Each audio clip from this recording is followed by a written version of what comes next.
Thank you very much. And I would like to welcome Wild Turtle here of Team Solomid after that impressive victory. Turtle, I want to take you back to the beginning because it was so important for you guys to get the upper hand and pick some bans. You guys decided to first pick the Lee Sin, and then how did you adjust your strategy from there?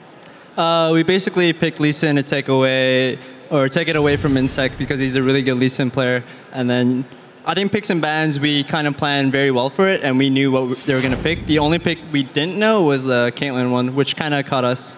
Yeah, talk me through the laning phase then, because you end up versus a Caitlyn and a Janna, and we know how much they like to push. Oh yeah, that lane is like really hard to play versus with Trisnami, at least early on, because if you do try to push with Triss and Nami, they can, I mean, Caitlyn will always get the level 1 push, always, because she has the Q, and it's very strong. Yeah, you guys did manage to come out of laning phase, build up a lead through some fights, and then talk me through that first Baron that Royal Club takes when you guys are totally out of position. The Barons we gave them were like pretty big. Like we didn't like, they just kind of caught us off guard. Like both times they took it.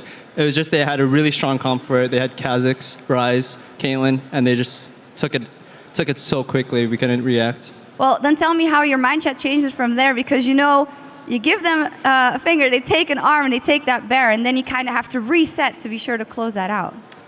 We basically resetted our mindsets, and we said, we got to wait out Baron. We outscaled them. We have a better comp late game. So we basically waited for that. And it made the game last a lot longer than it should have, in my opinion. Well, then you mentioned it went pretty long, and you were the hero in the end because you killed the Nexus. Talk me through the decision-making process and the calling for those last moments. So basically, we killed all 4, and Caitlyn basically flashed with 1 HP, and then we're like, whoa, Inhib's down.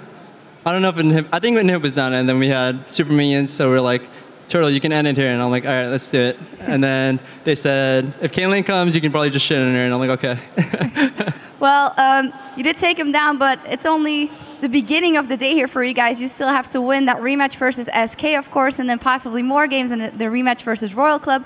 What has that moment done for you, the fact that you were the guy that decided it in the end? Did that help your self-confidence going into the rest of the day?